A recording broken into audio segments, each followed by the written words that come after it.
अस्सलाम वालेकुम नाज़रीन इकराम। मुसलमानों के दीन में नमाज को बहुत बुनियादी हैसियत हासिल है। नबी कायनात ने नमाज को दीन का बुनियादी सुतून करार दिया।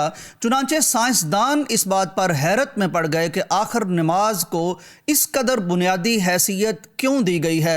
इसी सोच के पेश नज़र 2015 में एक रिसर्च की गई मलेशिया में। वहाँ के साइंसदान जो गैर मुस्लिम थे, उन्होंने नमाज के मुतल्लिक़ एक रिसर्च कंडक्ट की, और वो इस तरह से किया कि जब लोग नमाज पढ़ते हैं तो उन्होंने एक आला होता है EEG, उसके साथ मुंसलिक किया गया, उसके साथ मॉनिटर लगाए गए और इंसानी जिस्म पर जो नमाज के असरात हैं उनको नोट किया गया। और ख़ास तौर पर नमाज के जो असरात इंसानी दिमाग पर होते हैं, इसको उन्होंने अपनी स्टडी का मौजू बनाया। तो वो देखकर हैरान रह गए कि जब कोई नमाजी वो मुसलमान शख्स सजदे में जाता है तो इंसानी दिमाग के कुछ हिस्से हैं जिनके उन्होंने हमें नाम बताए हैं। इंसानी दिमाग का फ्रंटल हिस्सा है, सेंट्रल हिस्सा है, टेम्परल है, पैराइटल है, ऑक्सीपिटल है।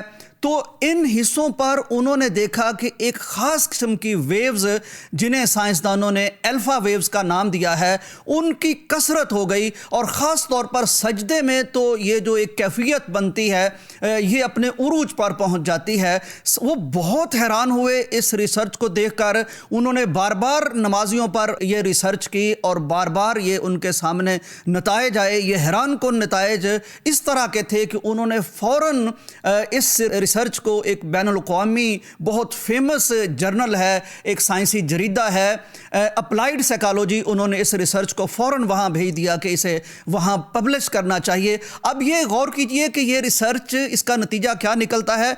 वो बताते हैं कि जब खुसूसन इंसान सजदे में जाता है तो इंसानी दिमाग के ये जो हिस्से हैं, ख़ास तौर पर पैराइटल और ऑक्सीपिटल जो हिस्सा है, इस पर अल्फ़ा वेव्स जो हैं इनकी कसरत हो जाती है। और ये जो वेव्स हैं ये साइंस की ज़ुबान में जानी जाती हैं कि इंसानी दिमाग को सुकून, खुशी और इत्मीनान की कैफियत देने में ये लासानी वेव्स हैं। तो चुनांचे जब इंसान सजदे में जाता है तो ये वेव्स उसको मिलती हैं। ना सिर्फ ये वेव्स इंसानी जिस्म को खुशी देती हैं, इत्मीनान देती हैं, सुकून देती हैं, उसकी सलाहियत को बढ़ाती हैं, बल्कि साइंसदानों के मुताबिक रोज़मर्रा ज़िंदगी में जो हम मुश्किलात फ़ेस करते हैं, जो हम तकलीफ़ें फ़ेस करते हैं, और ख़ास तौर पर कोई अगर दिमागी अमराज के अवारस का शिकार है तो उसकी सलाहियत को बढ़ाने में ये वेव्स लासानी हैं। माहिरीन का कहना यह है कि अगर इंसानों को खुशी चाहिए, उन्हें इत्मीनान चाहिए, उनको दिमाग स्टेबल चाहिए और ज़िंदगी की मुश्किलात से लड़ना उन्हें है और अच्छे अंदाज से गुजरना है, तो उन्हें महंगे और मनफी, ये उनके लफ्ज़ हैं, महंगे और मनफी दिमागी इलाज करवाने के बजाय, नफ्सियाती इलाज करवाने के बजाय उन्हें नमाज पढ़नी चाहिए और खुसूसन लंबे सजदे करने चाहिए। नाज़रीन इकराम, मैं ये रिसर्च आपके सामने रखता हूँ। ख़ास तौर पर आज के दौर में हर शख्स टेंशन का शिकार है। हर शख्स बेशुमार टेंशन से जो हमें अमराज लाहक होते हैं, ब्लड प्रेशर है, शुगर है, और फिर नफ्सियाती और जहनी अमराज हैं बेशुमार। और हमारी ना औलादों को सुकून है, ना यंग नस्ल को सुकून इत्मीनान नसीब होता है, ना किसी और एज के लोगों को होता है। तो आइए मैं आपके सामने ये रिसर्च रखता हूँ। हम नमाज इसलिए नहीं पढ़ते कि इसके ये फ़ायदे हैं या साइंस ने यह साबित किया है।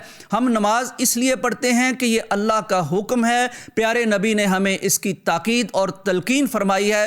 नाज़रीन इकराम, इस रिसर्च को स्टडी करते हुए मुझे नबी कायनात सल्लल्लाहु अलैहि वसल्लम की सीरत का वो खूबसूरत पहलू सामने आता है। सहाबा बताते हैं कि नबी कायनात को जब भी कोई मुसीबत पहुंचती, कोई परेशानी का सामना होता, तो आप नमाज पढ़ते, सर सजदे में रख देते, और जब भी खुशी का मौका होता उस वक्त भी आप अपना सर सजदे में रख देते, नमाज पढ़ते। तो देखिए नबी कायनात की इस सीरत का कैसा खूबसूरत लिंक बनता है इस मामले के साथ कि हमें दुख हो, तकलीफ हो, हम नमाज पढ़ें और अल्लाह के हुजूर पेशानी रख दें। इंशाअल्लाहुल अज़ीज़ आज की साइंस हमें बताती है कि हमारी टेंशनें दूर हो जाएंगी, जहनी सलाहियत बढ़ जाएगी और मुश्किलात से लड़ने का हमें अल्लाह हौसला दे देगा। दिमाग में कुव्वत आ जाएगी, एनर्जी आ जाएगी, अल्फ़ा वेव्स आ जाएंगी और अल्लाह की बरकत आ जाएगी और यूं हमारी ज़िंदगी सहल हो जाएगी। दुआ करते हैं कि अल्लाह ताला اللہ ہمیں اور ہماری اولادوں کو نمازی بنائے۔